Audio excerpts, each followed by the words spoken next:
இந்த காமாட்சி அம்மன் மாங்காட்டில் அமைந்ததுக்கான காரணம் என்ன? எப்படி அவங்க சென்னையில் வந்து அமர்ந்தாங்க?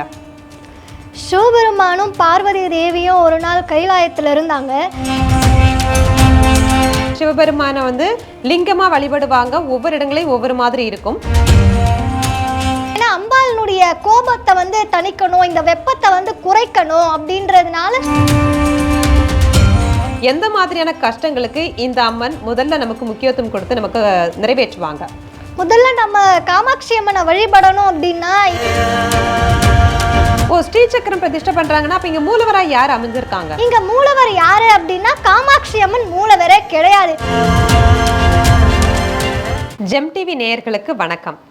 ஆடி மாதத்தினுடைய ஆடி ஸ்பெஷல் நிகழ்ச்சியில் நம்ம பல்வேறு கோயில்களை பற்றி பார்த்துக்கிட்டே இருக்கோம். ஒவ்வொரு அம்மனை பற்றியும் ஒவ்வொரு அம்மனுடைய வரலாறு பின்னணி பற்றியும் அப்படி நிறைய விஷயங்களை பற்றி பார்த்துட்டு இருக்கோம் இல்லையா? அந்த வகையில் நம்ம இப்போ பார்க்க இருக்கக்கூடிய கோயில் வந்து காஞ்சிபுரம்னு சொன்னாலே எல்லாருக்குமே நினைவில் வரக்கூடிய ஒரே கோவில் காஞ்சிபுரம் காமாட்சி அம்மன் கோவில் தான். அந்த காமாட்சி அம்மனை பார்க்க காஞ்சிபுரத்துக்கு தான் போகணுமான்னு கேட்டால் கிடையாது. அந்த காமாட்சி அம்மனை நம்ம சென்னையிலையுமே பார்க்கலாம். சென்னையில் இருக்கக்கூடிய மாங்காடுன்ற இடத்துல தான் இந்த காமாட்சி அம்மன் கோயில் வந்து இருக்கு. இந்த அம்மனை பற்றிய பல்வேறு விஷயங்களை பற்றி நமக்கு விரிவாக சொல்றதுக்காக வந்திருக்காங்க ஆன்மீக சொற்பொழிவாளரும் பக்தி பாடகருமான செல்வி ராதிகா அவர்கள். வணக்கம். வணக்கம். எப்படி இருக்கீங்க? நல்லா இருக்கீங்களா? இறைவன் திருவருளால் மிகவும் நன்றாக இருக்கிறேன். ரொம்ப நல்ல விஷயம். சரி, இப்போ காஞ்சிபுரம்னு சொன்னாலே காமாட்சி அம்மன் தான் எல்லாருக்கும் நினைவுக்கு வரும்.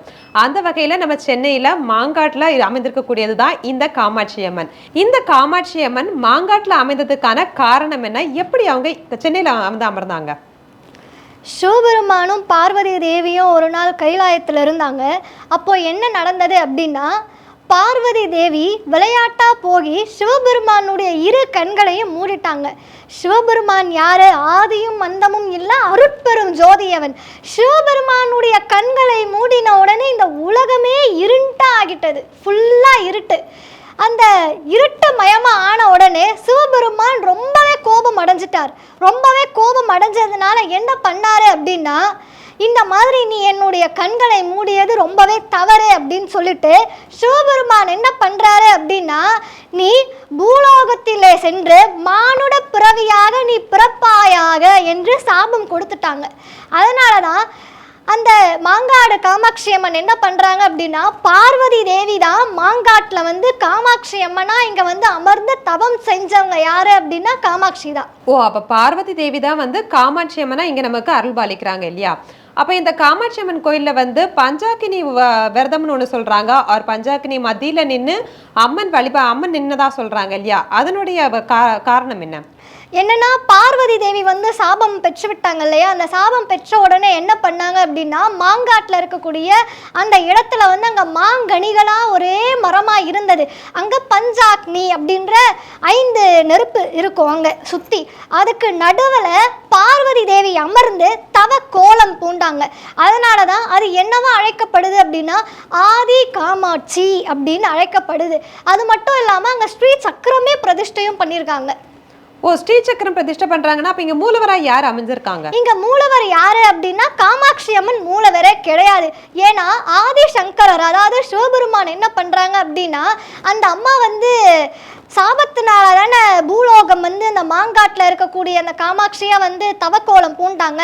அதனால ரொம்பவே கோபம் அடைஞ்சதுனால அந்த ஊரே வந்து ரொம்ப வெப்பம் அடைஞ்சி மொத்தமாக வறட்சியாக ஆகிவிட்டது.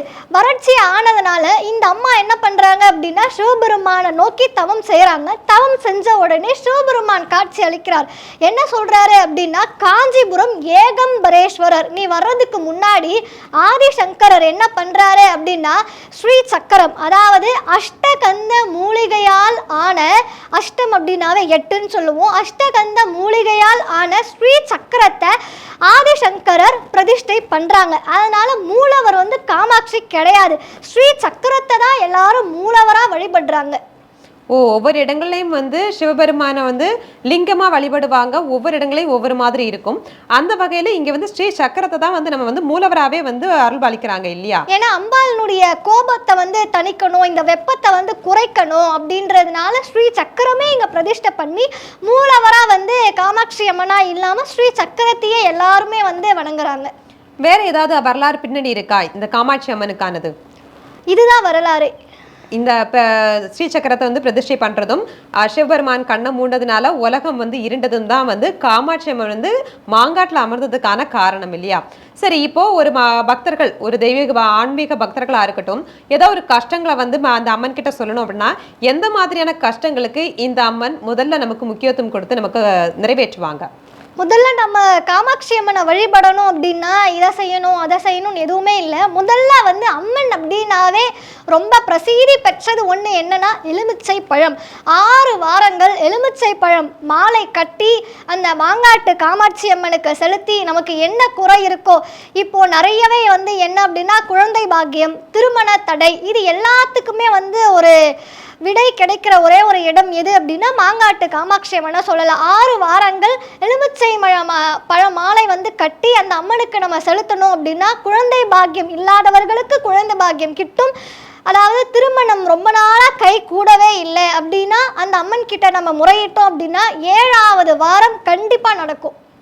7ஆவது வாரம் கண்டிப்பா நடக்கும். அப்ப 7 வாரங்கள் வந்து அம்மனுக்காக எலுமிச்சப்பழ மாலையை வந்து மாலையா கட்டி 6 வாரங்கள் செய்யணும். 7ஆவது வாரம் வந்து அவங்க என்ன வேண்டுனாங்களோ அது கண்டிப்பா நடைபெறும். கண்டிப்பா நடைபெறும். அப்ப இதுக்குதான் அப்படிலாம் கிடையாது. அம்மனை வழிபட்டாலே நமக்கு என்ன கஷ்டங்கள் இருந்தாலும் எல்லாமே நீங்கி போகும். அதுதான் இந்த மாங்காடு காமாட்சி அம்மனுடைய சிறப்புனே சொல்லலாம் இல்லையா? காஞ்சிபுரத்துல இருக்கக்கூடிய காமாட்சி அம்மனுக்கும் மாங்காட்டுல இருக்கக்கூடிய காமாட்சி அம்மனுக்குமான சம்பந்தம் என்ன?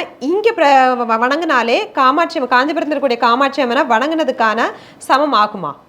கண்டிப்பாக. ஏன்னா வந்து காஞ்சிபுரமில் வந்து காமாட்சி அம்மன் காமாட்சியாக தான் இருக்காங்க. ஆனால் மாங்காட்டில் வந்து பார்வதி தேவி வந்து பெற்ற சாபத்தினுடைய விளைவு தான் மாங்காட்டில் வந்து தவம் செய்கிறாங்க.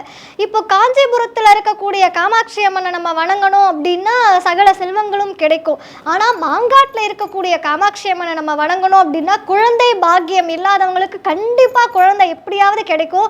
அது மட்டும் இல்லாமல் திருமண தடை நீங்கும் அப்படின்னு ஏற்கனவே சொல்லியிருந்த மாதிரி இதுதான் அதனுடைய வேறுபாடு. காஞ்சிபுரம் காமாட்சி அப்படின்னாவே எல்லாருமே வணங்குவாங்க, சகல செல்வங்களும் கிடைக்கும். ஆனா இங்கன்னும் போது 2 விஷயம், ஒன்று குழந்தை பாக்கியம், இன்னொன்று கஷ்டங்கள் தீரும், திருமண தடை நீங்கும். நீங்க சொன்னீங்கல்ல, இப்ப இங்கே இருக்காங்க அங்கே இருக்காங்க. இப்ப இங்க இருந்து எப்படி மாங்காட்டுல தான் அவங்க தவம் இருந்தாங்க, மாங்காட்டுல தவம் இருந்த காமாட்சி அம்மன் எப்படி காஞ்சிபுரத்துல போனாங்க? மாங்காட்டில் வந்து தவம் செஞ்சுட்டு இருக்கும் போதே சிவபெருமான் வந்து காட்சி அளித்து, இந்த மாதிரி நீ காஞ்சிபுரம் ஏகம்பரேஸ்வரர் நாங்கள் இருக்க, நீ வந்து என்னை திருமணம் செய்வாயாக. ஏன்னா வந்து சிவபெருமானும் பார்வதி தேவியும் கைலாயத்தில் ஒன்றா தான் இருந்தாங்க. விளையாட்டுத்தனமாக கண்களை மூட போய் இந்த மாதிரி ஒரு சாபத்தின் விளைவாக தான் இங்கே இருக்காங்க. அதனால உன்னுடைய சாப காலம் அதாவது நீங்கி விட்டது. அதனால் நீ தவம் செய்தது போதும், நீ இங்கே இருந்து என்னை காஞ்சிபுரத்துக்கு வந்து நீ தரிசனம் செய், அங்க வந்து உன்னை நான் திருமணம் செய்து கொள்கிறேன் அப்படின்னு சிவபெருமான் சொல்ல இந்த மாங்காட்டு காமாட்சி அம்மன் காஞ்சிபுரம் சென்று ஏகம்பரேஸ்வரர் அதாவது சிவபெருமானை திருமணம் செய்து கொள்றாங்க. அதாவது நீங்க சொன்னீங்க இல்லையா, சிவபெருமானுடைய கண்களை வந்து பார்வதி தேவி மூடினாங்கன்னு. எதுக்காக அவங்க வந்து சிவபெருமானுடைய கண்களை மூடினாங்க?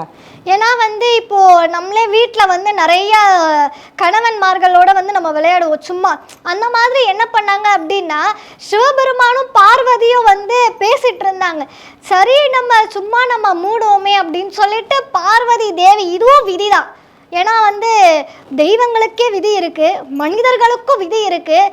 ஏதோ ஒரு சந்தர்ப்ப சூழ்நிலையில் என்ன ஆச்சு அப்படின்னா பார்வதி தேவி விளையாட்டாக அந்த கண்களை எல்லாம் சொல்லுவாங்க இல்லையா, விளையாட்டு வினையாய் முடியும் அப்படின்ற மாதிரி விளையாட்டாக மூட போய் இதுக்கு ஒரு சாபத்தை கொடுத்து சிறிது காலம் வந்து தவம்லாம் இருந்து அதுக்கப்புறமா மாங்காட்டில் இருக்கக்கூடிய அந்த பக்தர்களுக்கு எல்லாம் காட்சி அளித்து அந்த ஊரை வந்து ரொம்ப அந்த அம்மன் ரொம்ப கோபப்பட்டதுனால அங்கே ஸ்ரீ சக்கரத்தை பிரதிஷ்டை பண்ணி அதுக்கப்புறமா சிவபெருமான் காட்சி கொடுத்து காஞ்சிபுரம்ல இருக்கக்கூடிய ஏகம்பரேஸ்வரர் என்னை வந்து திருமணம் செய்து கொள்னு இது எல்லாம் வந்து ஒரு பக்தர்களுக்கு நாம எல்லாம் வணங்கணும், எப்படி இருக்கணும் அப்படின்றது எல்லா புராணங்களுமே மனிதர்களாகிய நாம் எப்படி இருக்க வேண்டும், எந்த வழியில் நாம் செல்ல வேண்டும், விளையாட்டு வினையாய் முடியும் அப்படின்னு சொல்றாங்க இல்லையா, அது எப்படி, இது எல்லாமே ஒரு காரண காரியங்களுக்காக நடைபெறுவது தான். மனிதனுக்கு விதி இருக்கிறது போல கடவுள்களுக்கும் ஒரு விதி இருந்திருக்கு. பார்வதி தேவி தவம் இருக்கணும், பார்வதி தேவியும் சிவபெருமானும் வந்து பிரிஞ்சிருக்கணும், இந்த மாதிரிலாம் விதியின் அடிப்படையில தான் வந்து அவங்க அன்னைக்கு விளையாட்டா செஞ்ச விஷயம் வந்து வினையா மாறி இருக்குன்னு சொல்லி சொல்றாங்க. ஏன்னா அன்னைக்கு அவங்க கண்களை மூடலை அப்படின்னா இன்னைக்கு வந்து நமக்கு மாங்காட்டு காமாட்சியா வந்து காட்சி வந்து தந்திருக்கவே மாட்டாங்க. அதே மாதிரி நம்ம ஏற்கனவே சொன்ன மாதிரி திருமண தடை, குழந்தை பாக்கியம் இதெல்லாம் வந்து நடந்திருக்காது. இது எல்லாமே வந்து ஒரு காரண காரியங்களுக்காக நடைபெற்றது தான். ஓகே, நீங்க காமாட்சி அம்மனை பற்றி இவ்வளவு விரிவா சொன்னீங்க. காமாட்சி அம்மனுக்கு நீங்க பாடல்கள் பாடுவீங்க இல்லையா? அந்த பக்தி பாடல்கள் மூலியமா காமாட்சி அம்மனுக்கு ஒரு பாடல்கள் சொல்லுங்க. இது ஒரு பாடல் போதும். இதுலயே வந்து சகல செல்வங்களும் வரும், சகல ஐஸ்வர்யங்களும் வரும், கல்வி வரும், எல்லாமே வரும். தனம் தரும், கல்வி தரும், ஒரு நாளும் தளர்வறியா மனம் தரும், தெய்வ வடிவம் தரும், நெஞ்சில் வஞ்சமில்லா இனம் தரும், நல்லன எல்லாம் தரும், அன்பர் என்பவர்க்கே கணம் தரும், பூங்குழலால் அபிராமி கடை கண்களே, அபிராமி கடை கண்களே. காமாட்சி அம்மனை வேண்டுனா தனம் தரும், கல்வி தரும், எல்லாமே தரும். காமாட்சி அம்மன் அது மட்டும் வேணுனாலே போதும்னு சொல்றீங்க. ரொம்ப நல்ல விஷயம். அதாவது காமாட்சி அம்மனுடைய சிறப்புகள், காமாட்சி அம்மன் எதற்காக மாங்காடு வந்து அமர்ந்திருக்காங்கன்றதுக்கான வரலாறு, அவங்க வந்து மறுபடியும் எப்படி காஞ்சிபுரம் காமாட்சி ஆனாங்கன்றதுக்கான வரலாறு எல்லாத்தையுமே ரொம்ப அழகா சொன்னீங்க. அதாவது இந்த ஆடி ஸ்பெஷல் நிகழ்ச்சியில நம்ம பல்வேறு அம்மன் கோயில்களை பற்றி பார்த்துட்டு இருக்கோம். அந்த வகையில நம்ம இன்னைக்கு மாங்காடு காமாட்சி அம்மனை பற்றியும் பார்த்தோம். இந்த மாங்காடு காமாட்சி அம்மன் தான் அதுக்கப்புறமா போயிட்டு காஞ்சிபுரத்திலையும் காமாட்சி அம்மனா மக்களுக்கு அருள் பாலிச்சிட்டு இருக்காங்க. இது போல இன்னொரு அம்மனை பற்றி பல்வேறு விஷயங்களையும் நம்ம வந்து இன்னுமே தெரிஞ்சுக்கலாம். அதுவரை உங்களிடமிருந்து விடைபெறுவது நான் பிரீதா.